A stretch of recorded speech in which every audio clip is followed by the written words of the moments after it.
गाना बांधो यार, तुम्हारी जैसी तुम फ्री हो, तुम जिस तरीके से बांधना चाहो बांधो, ये तुम्हारा अधिकार।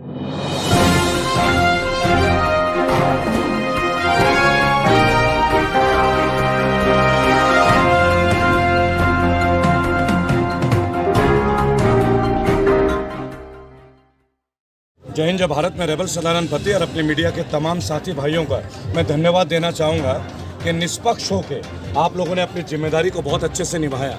आज गोदी मीडिया पे किसी को यकीन नहीं है, ये आप लोगों के माइक है, आप लोगों का मंच है, जब लोग आश्रित है सही जानकारी के लिए। आप लोगों की वजह से आज लोग इस आंदोलन को एक सफल आंदोलन मान रहे हैं और ये सफल होकर ही रहेगा, क्योंकि सत्य के लिए लड़ाई है। और आप जानते हैं इस बात को कि सत्य के लिए आप दुनिया को छोड़ सकते हैं, लेकिन दुनिया के लिए आप सत्य को नहीं छोड़ सकते। जी, तो जिस तरह से प्रधानमंत्री जी भी कुछ दिन पहले पार्लियामेंट में कह रहे थे कि यहाँ पे तमाम जितने भी किसान आंदोलन पे बैठे हैं वो आंदोलनजीवी हैं, तो एक प्रधानमंत्री के मुंह से ऐसे शब्द का शोभा देता है सर? देखिए, माननीय प्रधानमंत्री मोदी जी, क्योंकि प्रधानमंत्री के पद का एक कद है और उस गरिमा को मैं मानता हूँ। मैं बागी ज़रूर हूँ, लेकिन मैं संवैधानिक तौर पर बगावत करता हूँ। ये उनका विचारधारा, उनकी गलती नहीं है। आपने पिछले 6 सालों में देखा होगा, वो अपने देश में कम और विदेशों के दौरे ज़्यादा लगाते हैं। अमेरिका तो कई बार चले गए, वो ऑस्ट्रेलिया गए, युगांडा चले गए, अफ्रीका के दौर पे चले गए। जब एक प्रधानमंत्री इतने लंबे टाइम तक विदेश में रहेंगे तो कहीं ना कहीं विदेशी कल्चर भी प्रभाव करेगा। और वो अमेरिका में बहुत बार गए, हाउडी मोदी, आपने देखा होगा, ट्रंप के लिए उन्होंने कैंपेन किया। ये और बात है कि उन्होंने आज तक जिनके लिए भी कैंपेन किया वो आज तक चुनाव जीत नहीं पाए। लेकिन मैं एक बात कहना चाहूँगा, ये परजीवी वाली बात, जो आपका प्रश्न, इसका सटीक आंसर देना चाहूँगा। माननीय प्रधानमंत्री जी कई बार गए अमेरिका और गए नासा, और नासा ने तो कई साल से पहले बोला कि हमने तो भाई एलियन पकड़ रखे। एलियन कोई परजीवी बोला जाता है जो दूसरे ग्रह में। तो जो अपने देश से इतने दूर रहेंगे, इतनी दूरियां बनाएंगे, आए दिन बाहर रहेंगे, भाई जब वो मंगल ग्रह के प्राणियों से मिल के आएंगे तो हम जैसे बढ़ती हुई दाढ़ी के लोगों को भी तो परजीवी बोलेंगे ना। तो इसके लिए आप ज़्यादा जज्बाती मत हो, ये उनके जज्बात थे जो फिसल गए बस। सर ऐसा क्यों है, बार बार कहा जा रहा है कि हर आंदोलन में लेफ्ट कहीं ना कहीं इन्वॉल्व है, तो मोदी जी को लेफ्ट नजर आती है? देखिए, लेफ्ट और राइट छोड़ दीजिए, हमारा हार्ट दिल में होता है, आप ये समझिए। अब मैं नहीं जानता हूँ परजीवियों का हट कहाँ होता है, ये एक शोध का विषय है। तो हम जज्बाती लोग हैं, हम दिल की सुनते हैं, भावना प्रधान देश है हम। हमारे यहाँ पे लोग आंसू निकाल लेते हैं, जब स्वयं रोते हैं तो वह जलधारा बन जाती है, और जब कोई दूसरा रोता है तो वो मगरमच्छ के आंसू हो जाते हैं, घड़ियालू आंसू हो जाते हैं। तो आप लेफ्ट और राइट छोड़िए, मैं केवल एक बात बोलूँगा, लेफ्ट हो, कांग्रेस हो, चाहे केजरीवाल जी हो, चाहे अकाली दल हो, जितने भी पॉलिटिकल पार्टी हैं, ये भी तो हमारे देश के लोग हैं, इसी देश के बासिंदे हैं। अगर कोई अपना विचार रख रहा है तो खुला मंच अपने विचार तोड़कर रखेंगे। अगर आपके मुद्दे में दम है, लोग आपको स्वीकार करेंगे। आइए मेरे से। सर बार बार कहा जा रहा है कि काला कानून है, जिस तरीके से नरेंद्र सिंह तोमर जी कह रहे थे कि इसमें काला क्या है, किन लोगों को काला दिख रहा है, ऐसा हमें बताइए तो सही। देखिए, मैं एक बात बोलूँगा, उनका ये जो सवाल है ना, वो सवाल रोड पे आके क्यों नहीं करते, खेतों में आके क्यों नहीं करते? वो केवल अपनी गोदी मीडिया पे जाके पूछते कि क्या काला है, क्या काला है। चलिए मैं आपको एक रेलेवेंस कर देता हूँ, आप लोग समझ जाएंगे। बहुत सिंपल रेजोल्यूशन। अभी आप लोग रिकॉर्डिंग कर रहे हैं या लाइव कर रहे हैं? पहले ये बताइए, क्या कर रहे हैं आप लोग? रिकॉर्डिंग। लाइव क्यों नहीं कर पा रहे हैं? क्योंकि यहाँ इंटरनेट नहीं है। यहाँ इंटरनेट क्यों नहीं है? क्योंकि सरकारी इंटरनेट बंद हो चुका है, BSNL खत्म हो चुकी है। जो तमाम जो यहाँ पे बड़े मीडिया चैनल, मैं इसके ऊपर आऊँगा, पहले आप मुझे अपने प्रश्न का पूरा जवाब कर लेने दीजिए। आपका प्रश्न बहुत अच्छा था। हम लोग यहाँ लाइव इसलिए नहीं हो पा रहे हैं क्योंकि आज BSNL नहीं है। BSNL सरकारी कंपनी थी, यहाँ जियो है, एयरटेल है जो प्राइवेट है, जो सरकार के कहने से या अपने कहने से कभी भी नेट बंद कर सकती है। अगर कल को ये खेती प्राइवेट हो गई, अगर अडानी जी ने हमारे खेतों में आगे फसल खरीद लिया, मैं ये नहीं कहूँगा कब्जा करें, अगर उन्होंने हमारे फसल खरीदेंगे हमारी फसलें। और कल को अगर आपकी माता जी ने ये कह दिया कि आज हम गोभी मटर बनाएंगे, गोभी मटर, और अडानी जी के मन में आ गया कि एक हफ्ते तक अभी मैं गोभी नहीं बेचूंगा, एक हफ्ते बाद बेचूंगा, तो गोभी मटर बना लेंगे क्या? नहीं बना सकेंगे ना मेरे साथी भाई। क्यों नहीं बना सकेंगे? क्योंकि वो गोभी और मटर प्राइवेटाइज हो चुका होगा, निजीकरण हो चुका होगा। तो हमारी ये जो लड़ाई है ना किसान आंदोलन का, वो केवल उस निजीकरण के शिकंजे से इस देश को बचाने की जद्दोजहद है, और इस जद्दोजहद में हम इस जंग को जीत कर रहे हैं। प्रधानमंत्री जी ने आज कहा था कि जो 3 काले कानून हैं, ये चाहे किसान इसको वापस सकते हैं या नहीं कर सकते, ये उनके ऊपर है। लेकिन ये जितनी भी तमाम छोटे किसान जो है, जिनका 1 किलो से छोटी ज़मीन के है, उनकी तादाद ऑल ओवर किसान से ही 80% है। ये उन लोग के लिए फ़ायदेमंद है। नहीं, एक बात तो बताओ, जो पहला ही पॉइंट है, चाय पीने दो, जो पहला पॉइंट है, नहीं समझ रहे, वो पॉइंट क्या है? किसान कहीं भी अपनी फसल को बेच सकता है, वो तो बेचता भी सकता है। और एक बात बताओ, छोटा किसान, एक तरह तो तुम कह रहे हो छोटा है, 1 एकड़ से छोटा, उसको फायदा होगा। मान लो उसके 4 बोरी दाल हुई, उस बोरी को लेके वो कर्नाटक में नहीं जाएगा। पहला खत्म पॉइंट, पहला खत्म, दूसरे पे आ जाओ। अगर उसने नहीं लिया किसी भी वजह से, अब ये प्रकृति है, प्रकृति का मतलब आलू बुवा दिया उसने कॉन्ट्रैक्ट बेस में, जो कॉन्ट्रैक्ट फार्मिंग कह रहे हैं, आलू कर दिया, उसके बाद में वो छल्ला लेके आ जाते हैं, इस साइज का है, इस छल्ले में रुकेगा तो लेंगे, और जो छोटे साइज का हो गया उसको ले जाओ, क्योंकि आलू के चिप्स बनते हैं। हाँ। और एक बार सुनिएगा, चिप्स बड़े आलू आज के सुनिए, किसान का आलू फिर बिके क्या ना करेगा बिके, किसान? गौर से सुनिएगा, जो किसान इस आलू को उगाएगा उसे उसका रेट नहीं मिलेगा, लेकिन जो बिजनेसमैन इसको चिप्स बना के बेचेगा उसको ही प्रॉफिट मिलेगा। वो लेके जाएगा। अब एक और प्रश्न है, कई लोग इस आंदोलन में, हमारे बड़े भाई हैं और इन्होंने एक बहुत अच्छा कोटेशन दिया आप लोगों के बीच में, जो लोग कहते हैं कि हम जो आंदोलन करते हैं हमारे पास समाधान है या नहीं। मैं एक छोटा सा प्रश्न आपके चैनल के माध्यम से पूछना चाहूँगा मेरे भाई, कि जिन पे बंगाल में, अरुणाचल प्रदेश में 2 बीघे ज़मीन है और उन्हें दिल्ली में अपनी फसल बेचना, वो लाएंगे कैसे? किसी तरह लेके भी आएंगे तो रखेंगे कैसे? बहुत सारी प्रॉब्लम है। क्यों ना सरकार, आप बैंक का अकाउंट खोल रहे हो तो आधार कार्ड जरूरी है। आज सरकार के पास सबका डेटा बेस है, क्योंकि पैन कार्ड और आधार कार्ड आपस में मिल चुके हैं, आप जानते हैं, इनकम टैक्स भी फाइल करते हैं। क्यों ना सरकार आधार कार्ड के बेस पे किसानों से डायरेक्ट फसल को खरीदे, MSP पे खरीदे, MRP पे बेचे, 50% प्रॉफिट किसानों को दे और 50% राजस्व में जमा करे। हमें टैक्स देने की जरूरत नहीं पड़ेगी, किसी भी भारतीय को टैक्स देने की जरूरत नहीं पड़ेगी। अंबानी जो लग रहे हैं, क्या जरूरत है? आप समझ रहे मेरी बात को? इस चैन को, इसी को गवर्नमेंट ही ले ले, इसी अपने अंडर ले ले। जिस तरीके से आप लोग समझा रहे हैं कि ये काला कानून इसलिए है, तो सरकार इस चीज को कंफ्यूज क्यों कर रही है? लोगों तक ये बात भाई क्यों वो नहीं तो पहुंच पा सीधा रही है? देख बात बताओ, कल मोदी जी ने कहा है राज्यसभा में, जी। था, है और रहेगा। भाई था, है तो रहेगा, हमने मान लिया। MSP तो एक चीज है, नहीं समझ रहे, वो थिंग है एक, नहीं समझ। और जो हमें MSP से जो इन्होंने कर रखा है, अब मक्का की MSP है 1968 रुपये कर रखी है इन्होंने, बिकी 900 रुपये में, तो MSP का फायदा क्या हुआ? हम वही तो कह रहे हैं, इसकी कानून बना दो, गारंटी मिल जाए हमें कि हमारी इतने में 1968 रुपये में मिलेगी, बिकेगी। मैं एक बात बोलता हूँ, आप समझिएगा, रेलेवेंट कीजिए। अगर आप इसका जवाब चाहते हैं ना, तो आपको इसको तुलना करनी पड़ेगी।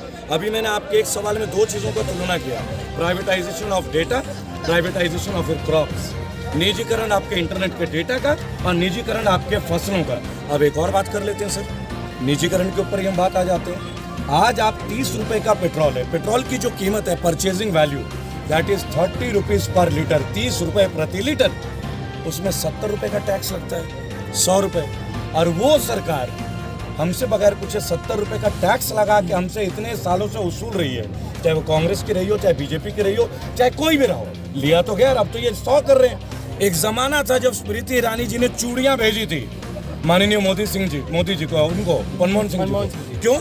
क्योंकि पेट्रोल 70 रुपये लीटर था, लेकिन आज 100 रुपये हो गया। स्मृति ईरानी अब भी चूड़ियां भेजना चाहती हैं, पर बेचारी भेज नहीं पा रही है। पता है क्यों? नहीं सुनिए, इसका जवाब दे लीजिएगा। इसलिए चूड़ियां नहीं भेज पा रही है क्योंकि ये जो फर्रुखाबाद और फिरोजाबाद में जो चूड़ियां बनती है ना, आधे से ज्यादा फैक्ट्री बंद हो गई है। क्या पता अदानी जी चूड़ियां बनाना शुरू कर दे। लॉजिकल क्वेश्चन है, सारे इंडस्ट्रीज हाशिए में है, सारा प्राइवेटाइज केवल 2 या 3 परिवारों का है, केवल रेलवेज की बात नहीं है। अच्छा, जिस तरह से अभी जो बजट आया था, देखो हाँ, बजट आया है, अब मैं बता देता हूँ उसमें फिर किसान बदनाम किया है। नहीं क्या किया है? 4% सेस लगाया है डीजल पे और पेट्रोल पे, लगाया है। अब एक बात बताओ, ऊपर फाइल पे लिख दिया किसान, नीचे फाइल उसी के अडानी और अंबानी के नीचे जो कागज लग रहे हैं, कैसे लग रहे हैं? 4% है, 4% कौन एंड यूजर देगा ना टैक्स? तो नहीं समझ रहे, एंड यूजर देगा सारे टैक्स जो उस पर लगा है। मैं एक कॉन्ट्रैक्टर हूँ, गवर्नमेंट कॉन्ट्रैक्ट, या मैं बिल्डर हूँ, तो मेरा तो जस्टिफिकेशन है, एक्सकेलेशन है, मैं तो गवर्नमेंट से तुरंत ले लूंगा। 4 रुपये बढ़ते ही तुरंत मैं बोल दूंगा। ट्रांसपोर्टर है, वो तुरंत ट्रांसपोर्ट बढ़ाएगा, अपना रेट बढ़ा देगा। कोई भी आदमी ऐसा नहीं है जो तुरंत नहीं बढ़ा देगा। जैसे 4 रुपये बढ़ेंगे वो तुरंत ही अपना बढ़ा देगा। किसान का बताओ, किसान कहाँ से बढ़ाएगा? अब एंड में जब सबने बढ़ा लिया तो सबने तो ले लिया गवर्नमेंट से ही, कौन बचा? किसान। किसान कैसे ले? वही पैसा किसान से लेके किसान को ही दे रहा है। यही MSP है। किसान जो 4% सेस लिया था, जब दिया ही किसान ने अकेले ने, कोई एम्प्लॉय ने नहीं दिया, किसी ने हमारे पर एप्लीकेबल नहीं है। जब गवर्नमेंट एम्प्लॉय है उसको वो मिल जाता है महंगाई भत्ता। समझ रहे? TADA मिल जाता Dearness allowance. है, TADA मिल गया, उसको तो मिल गया 4%, जैसे ही बढ़ाया इसने 4 रुपए। और उसने इंडस्ट्री जो चला रहे हैं, उसने अपनी इंडस्ट्री का जो मशीनरी बना रहा है उसमें बढ़ा दिया, ट्रांसपोर्टर ने बढ़ा दिया, कौन बचा? किसान। ये किसान से ही लिया, किसान का ही पागल बना दिया। फिर क्या लग रहे हैं कागज? वही लग रहे हैं नहीं, ना, एक बात सरकार आपको की। समझना होगा, बड़ा बनाया पागल, ये ऐसे बनाता है। एक स्ट्रेटेजी और है, मेरी बात सुनिए।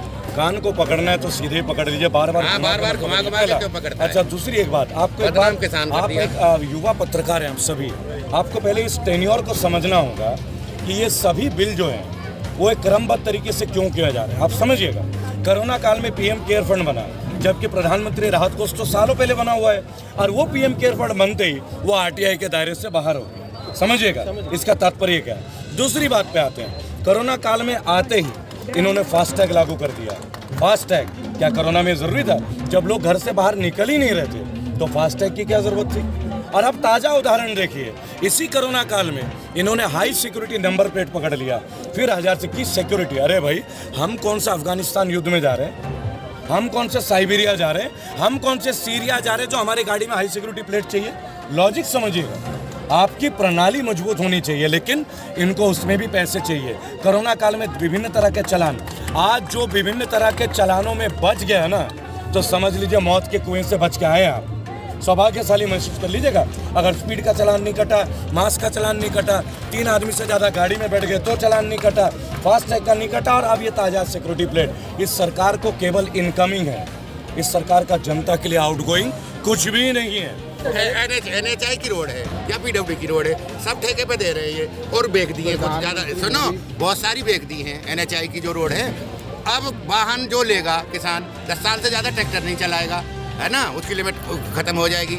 और फिर रोड टैक्स भी ले रहे, फिर पार्किंग टैक्स भी ले रहे हो, फिर उसके बाद में वो जो टोल लगा दिए, टोल टैक्स भी ले रहे हो। भैया एक चीज का कई बार लोगे। किसानों पे आते हैं, प्रधानमंत्री मोदी जी कहते हैं कि लगातार बार बार उनके हर भाषण में होता है कि ये बिल जो है ऐतिहासिक है और किसानों के हित में है। तो इस बारे में क्या कहेंगे? 70 सालों में किसानों की दुर्दशा बदली या नहीं? जी, मैं आपको 2-4 चीजें बोलूंगा, आप समझिएगा बहुत अच्छे से।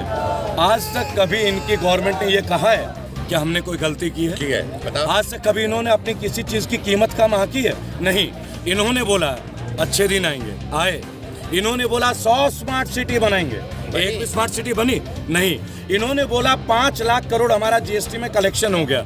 अगर सच में कलेक्शन हो गया तो मेट्रो के नाम से जापान सरकार से 1 लाख करोड़ का लोन क्यों है? 1 लाख करोड़ का लोन, यानी 20 साल के लिए हम गुलाम। और जितना 60 साल में लोन लिया गया था, उतना इन्होंने उससे वर्ल्ड बैंक से लोन ले लिया मोदी जी ने 6 साल में। क्या आप में से कोई भी एक ऐसा जर्नलिस्ट इस बात को सवाल उठाएगा? ये सवाल उठाइएगा।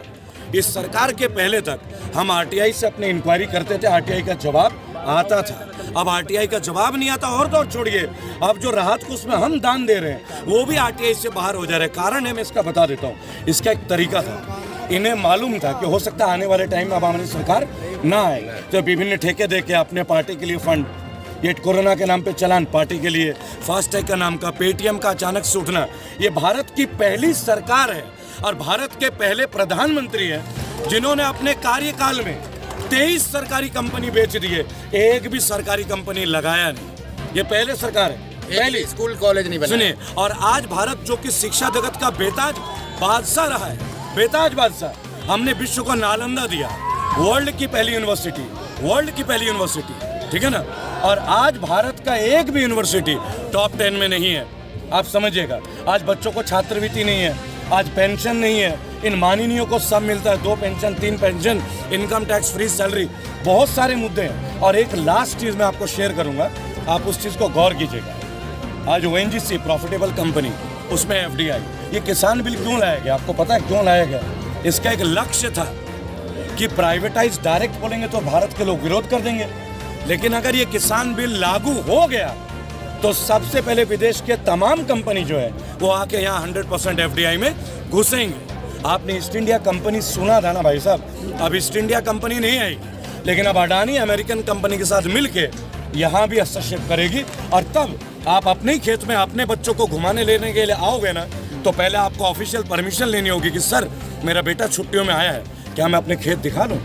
इस बिल के लिए हम लोग विरोध में हैं, क्योंकि ये किसान बिल नहीं है, ये किसानों के हत्याओं का बिल है। और ये बिल हम लागू नहीं होने और ये किसानों देंगे। के साथ साथ में 98% उस जनता को भी धोखा ज्यादा दे रहा है जो घर में बैठी हुई है, उसके लिए ज्यादा है। हम तो अपना रख लेंगे जी।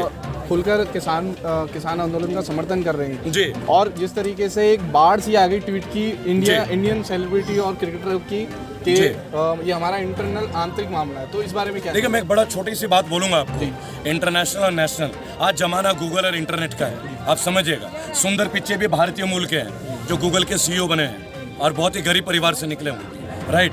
आज हम देश की तरक्की भी इंटरनेट से सुनते हैं, देश का पतन भी इंटरनेट से जानते हैं। पतन का मतलब देश का नहीं होता, हमारी डेवलपमेंट्स का पतन, झूठे जुमलों का पतन। तो आपको एक बात समझना होगा, सचिन तेंदुलकर जी का ट्वीट आता रिहाना के ऊपर कि विदेशी ताकत। रिहाना ने केवल इतना बोला था कि विश्व हमें देख रहा है। अगर रिहाना ने गलत टिप्पणी करी होती ना, पहला विरोध रेबल का ही होता, लेकिन उन्होंने कोई ऐसी बात तल्ख टिप्पणी नहीं, उन्होंने बस ये बोला कि विश्व हमें देख रहा है। तो देखेगा, इंटरनेट का जमाना है। क्या जब मोदी जी ट्रंप के लिए गए थे तब विश्व ने देखा नहीं था क्या उनके देश का दखलंदाजी था क्या? समझना होगा। लेकिन अब आते हैं सचिन तेंदुलकर की बात के ऊपर। माननीय सचिन जी कहते हैं विदेश की दखल हम नहीं बर्दाश्त करेंगे। सचिन तेंदुलकर जी, आप राज्यसभा में रहे, आप भारत रत्न हैं। भाई साहब, कौन सी कंपनी का जूते का एडवर्टीजमेंट करते हैं आप? बताइए जरा। एडिडास? क्या ये बाबा रामदेव बनाते हैं? आप कौन से गाड़ी के एम्बेसडर हैं? फरारी? क्या ये बाबा रामदेव बनाते हैं? आप मारुति वैगनआर का क्यों नहीं बन जाते? ऑल्टो का क्यों नहीं बन जाते? नहीं बने। पिछले 10 साल में अरबों रुपए इन्होंने कमाया विदेशी कंपनियों से और उससे ये रईस हो गए, विदेशों में भी प्रॉपर्टी खरीद लिए। और अब जब एक विदेशी गायिका जो गरीब परिवार से उठी है और भारत के लिए अपनी भावना रखती है, तो इन्हें नस्लवाद, विदेशीवाद नजर आता है। अब ये हमें तय करना है कि सही क्या है और गलत क्या है। और 1 घंटे में सेम लैंग्वेज है सारी। तरीके से आपने कहा कि विदेशी बैंक का एंडोर्समेंट नहीं करना चाहिए। नहीं, मैंने ये नहीं बोला। नहीं, मतलब अगर ये मैंने कदाचित नहीं बोला। तो मैंने कहा जब आप विदेशी ब्रांडों का एंडोर्समेंट करते हो तो विदेश की कंपनी का ही करते हो ना, पर्सनल तो नहीं करते।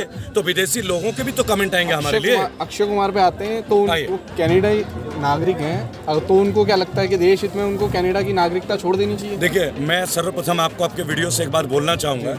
मेरे पास एथिकल ऐसा कोई डॉक्यूमेंट नहीं है जिससे मैं मान लूँ कि वो कनाडा के नागरिक है। मेरे पास वो डॉक्यूमेंट नहीं है। और मैं एक जर्नलिस्ट हूँ और आरटीआई एक्टिविस्ट हूँ, तो मैं सुनी हुई बातों में नहीं जाता, मैं डेटा बेस्ड बात करता हूँ। देखिए, अक्षय कुमार जी ने केसरी में पगड़ी पहनी थी, गरम सरीखा लेकर उन्होंने दुश्मनों को उठाया था। 18 लोग थे सारागढ़ी में, लाखों के फौज के सामने। तब हमारे जो भाई हैं, हमारे सिख भाई, तब इनके लिए उनका ओत प्रोत और भावना ऊंचा था। सिंह इज किंग ये मूवी भी बनाई, पंजाब का आधार पर उन्होंने कई मूवीज बनाई, बराबर। आज 220 लोगों ने शहादत दी है। अक्षय कुमार का ट्वीट नहीं है, टाइम नहीं है उनके पास, बराबर। ये वही अक्षय कुमार है जिनके 2 पैरामीटर है। तो मैं एक बात बोलूँगा, आप अगर अपने प्रेरणा का स्रोत किसी को बनाना चाहते हैं ना, तो वास्तविक जीवन में जिनको देखते हैं और जानते हैं उन्हें बनाइए। सबसे पहला प्रेरणा अपने ही मोहल्ले में ढूंढिए। आपके मोहल्ले में भी कोई प्रेरणादायक व्यक्ति अवश्य रहा होगा, आपके घर में रहा होगा, आपके गाँव में रहा होगा। ये हमारा चुनाव गलत है कि हम फिल्मी सितारे और बॉलीवुड टॉलीवुड के लिए भागते हैं। ये हमारा फैसला गलत है, क्योंकि ये वही लोग हैं जो बोलते हैं देश खतरे में। ये वही आमिर खान है जो मुस्लिम होते हुए भी 2 बार शादी करते हैं, दोनों ही बार हिंदू ब्राह्मण की लड़की मिलती है, लेकिन फिर भी इनको हिंदी में और इंडिया में रहने में डर लगता है। पैरामीटर किसी के लिए नहीं बदलेंगे, ना अक्षय कुमार के लिए, ना रिहाना के लिए, ना सचिन के लिए, ना सनी देओल के लिए। देश एक है, हम सब एक है। देश हित के लिए बिल नुकसानदेह है और जो देश हित के खिलाफ है हम उसके खिलाफ हैं। जय हिंद, जय भारत।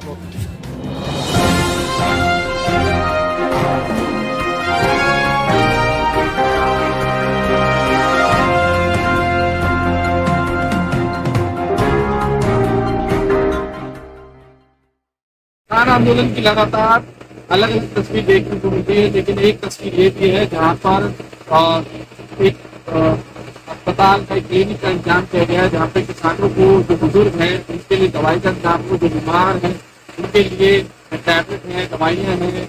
और खुद उत्तराखंड से आए हुए डॉक्टर साहब हैं जो उनको दवाई प्रोवाइड करा रहे हैं, और वो खुद एक किसान। आइए बात तो सर, कैसे आइडिया है मतलब किसान की जरूरत ये मेडिकल आज किसी भी आंदोलन में अगर जाहिर सी बात है कि बीमार होता है, बुजुर्ग हो या बच्चे हो या नौजवान, तो बीमारी के लिए दवाई बहुत कारगर साबित होती है। और सर्दी के टाइम में जो लगातार 2-3 महीने तक ये आंदोलन चल रहा है, सर्दी का ठंड का टाइम का बुजुर्ग भी बैठ रहे, तो कैसे चल रहा है? सर ऐसा था नहीं, 28 नवंबर से यहाँ स्टार्ट हुआ था और हम लोग 29 नवंबर को आए थे। तो यहाँ आए हम लोग, हमने देखा उस समय मतलब कोई यहाँ ज़्यादा व्यवस्था नहीं थी। तो हम लोगों ने देखा कि ज़्यादा जरूरत आज जो है दवाइयों की है। तो हम लोग उत्तराखंड के सुधार सिटी से हैं, एक उत्तराखंड। तो ये देख के हम लोगों ने वहाँ एक हमारी मेडिकल एसोसिएशन बनी है, तो वहाँ जाके हमने बाद में डिस्कस किया इस चीज़ की वहाँ आवश्यकता है, सब लोग सहमत हुए। तो फिर वहाँ से हम अपनी दवाइयों की व्यवस्था करके 3 दिसंबर को यहाँ आए। तो 3 दिसंबर से लगातार हमारा ये मेडिकल का कैंप चल रहा है। इसमें हर तरह की दवाइयाँ हैं। जैसे मान लीजिए किसी को अचानक चोट लग गई है तो उसके लिए ड्रेसिंग की व्यवस्था है, या किसी के बंद चोट लगी है तो उसके लिए हॉट बैंडेज भी है, तो दवाई लगा के हॉट बैंडेज हम लोग बांधते हैं। उसके अलावा किसी को लूज मोशन हो गया या बुखार हो गया, खांसी हो गई या कुछ भी प्रॉब्लम होती है, उसकी सब दवाइयाँ हमारे पास है। और ये सारा फ्री है, इसका कोई चार्जेस नहीं दिया जाता है। तो हमारे पास ऐसी टैबलेट है जो एक टैबलेट जो है 20-30 रुपए की एक टैबलेट है। तो यहाँ ये नहीं देखा जाता है कि पैसों का कोई नहीं है। यहाँ जो हमारे भाई लोग बैठे हैं उनको कोई परेशानी ना हो, और उसके बाद अगर कोई ऐसी केस होता है जो हम लोग नहीं किसी वजह से हैंडल कर पाते हैं, बहुत ज़्यादा व्यवस्था नहीं है, तो हम उनको हॉस्पिटल में एडमिट करा देते हैं। बाकी दूसरा ये है, यहाँ ये भी नहीं है, जैसे हमारे किसान हैं वो आप समझते होंगे कि ऑलरेडी स्ट्रॉन्ग है, तो वो बीमार भी बहुत ज़्यादा नहीं पड़ते हैं। उसके साथ साथ लोकल की जो पब्लिक आती है उनको परेशानी होता है, उनको भी हम नहीं करते हैं। उसके साथ साथ आपने देखा है 26 जनवरी का केस आपने सुना है, इस पुलिस ने डट के हमारी लाठियाँ मारी, हमारे सर भी फोड़े, हमारे भाइयों की टांगें भी तोड़ी। अगर वो लोग बीमार होके आते हैं तो हम उनको भी प्रॉपर दवाई देते हैं। ये भेदभाव नहीं करते हैं कि हमारे लिए बुरा कर रहे हैं तो हम उनको दवाई नहीं देंगे, उनको भी हम बड़े प्यार से उनको भी दवाई देते हैं। तो ये बिना भेदभाव के चल रहा है और सारा फ्री ऑफ कॉस्ट चल रहा है, और हमारे ये गुरु नानक देव जी के सहयोग से चल रहा है, और किसी भी चीज़ की कोई कमी नहीं आ रही है। भरपूर दवाइयाँ हैं हमारे पास, किसी चीज़ की कोई दिक्कत नहीं है। उत्तराखंड में आप जॉब करते हैं या अपना क्लिनिक है या हॉस्पिटल है? तो हमारा मेडिकल का अपना काम है, तो इसी पर्पज से हम लोग यहाँ आए हैं। उसके साथ साथ उससे ज्यादा मैं किसान हूँ। मेरे पास 120 बीघा जमीन है, उसकी मैं खेती किसानी जो है खुद करता हूँ, साथ साथ ये भी काम करता हूँ। जो हमारा फर्स्ट वर्क है वो किसानी का। तो कहीं ना कहीं वो वहाँ पर मरीज होंगे वो भी इफेक्ट कर रहे होंगे, या वो आपका काम इफेक्ट कर रहा है यहाँ पे बैठ नहीं, वहाँ हमारा काम जो है वहाँ भी सुचारू चल रहा है। ऐसा नहीं है कि हमने वो काम बंद कर दिया, क्योंकि एक जगह हम बंद करके तो अगर दूसरी जगह करेंगे तो वो हमारा सेवा का भाव जो है पूरा नहीं हो पाएगा। इसलिए हम यहाँ हम सेवा करें, और वहाँ जो हमारे मरीज है वो परेशान हो तो फिर हमारा सेवा का भाव पूरा नहीं माना जाता। इसलिए वहाँ भी हमारी सेवाएं चल रही है। वहाँ ये है पेड़ है, यहाँ जो है सारा फ्री ऑफ कॉस्ट। प्रधानमंत्री मोदी बार बार कह रहे हैं कि जो अपील कर रहे हैं कि किसान जो तरीके को अपने घर चले जाए, और आखिर बात क्या है जो किसान, तो आपको क्या लगता है कि किसान जो परेशान है? देखिए सर, कोई भी परेशान नहीं है सर। परेशान इसीलिए है कि उनकी खेती किसानी और जमीन जो है खतरे में है। फिर किस वजह से परेशान है?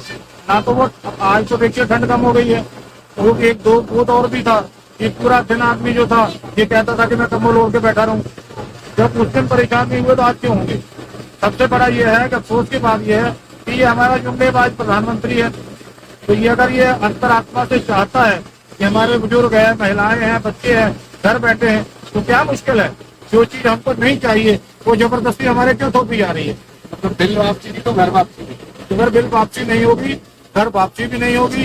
ये प्रधानमंत्री हमारा इम्तिहान लेना चाह रहे हैं, तो जितना चाहे किसानों का इम्तिहान ले लें। किसान अपनी मांगों से पीछे नहीं हटेगा, उसका भी बड़ा रीजन है। अगर किसान पीछे हट जाता है तो घर जाके उसको लगा कि मेरे पीछे कुआं खुदा हुआ है, मुझे पीछे जाके भी तो कुएं में गिरना है। तो इसलिए पीछे कैसे हटेगा बताइए? जब तक उसकी मांगे पूरी नहीं होंगी उसका हक उसको नहीं मिलेगा। और आप बताइए ये किसान क्या मांग रहे हैं? एक अपना जर्नल सा मांग रहे हैं कि जो हमारा है हमें MSP कानून बना दो। ये जो आपने बिना मतलब के कानून जबरदस्ती झोंक रहे हो, ये हमें नहीं चाहिए। हाथ जोड़ के किसान कह रहा है। तो जब आप जबरदस्ती कुछ दे रहे हैं मेरा खाना खाने को मन नहीं कर रहा है, आप मुझे कह रहे हैं ये देसी घी का हलवा बना, मुझे वो खा के बीमार थोड़ी होना। सर ये कहते हैं कि छोटे किसान 80% छोटे किसान है, ये जो कानून है ये बिल है ये उन किसानों को फायदा पहुंचाएगा। तो आप सबसे ज्यादा इनकी झूठी और अफसोसजनक बात यही है कि छोटे किसानों को फायदा होगा। आप ये बताइए जो उन्होंने बिल तैयार कर दिया है उसमें जो रखा गया है कि अगर वो उस कानून में कोई आगे दिक्कत आती है, फसल नहीं खरीदता है या कॉन्ट्रैक्ट में कोई दिक्कत आती है तो आप SDM के पास जाओगे। आपसे मैं एक सवाल जानना चाहता हूँ, एक आदमी जो अडानी अंबानी जो सरकार चला रहे हैं आज की डेट में, मुझे लग रहा है उसके वो SDM जो है वो 1 एकड़ वाले किसान की सुनेगा या उसकी सुनेगा? उसकी बेचारे 1 एकड़ वाले किसान की क्या वैल्यू है, क्या बेचारे गरीब की औकात है कि जो वो SDM से जाके कुछ कह सकता है? उसको तो SDM से मिलने के लिए हो सकता है टाइम लेने के लिए 30 दिन बीत जाए तो उसको SDM से मिलने का टाइम भी ना मिल पाए। ज़्यादा अफसोसजनक बात यह है कि छोटा किसान ही इसमें बर्बाद होगा। तो देखा आपने सिख कौम जो है एक सेवा का भाव रखती है और हर तरीके से अपनी सेवा देने के लिए तैयार है, चाहे वो लंगर के थ्रू हो, चाहे वो मेडिसिन के थ्रू हो और चाहे वो ट्रांसपोर्टेशन हो, चाहे वो आंदोलन। तो यहाँ किसान सब्र करके बैठे हुए हैं, आंदोलन में बिल्कुल पूर्ण तरीके से बैठे हुए हैं और अपनी सेवा दे रहे हैं। अभी बताइए किस तरीके से बात पूरी कि यहाँ ये जो बैठे हैं आंदोलन स्थल पे, आंदोलन की भी है, ये आंदोलन के लिए जो है इनको चीज़ों से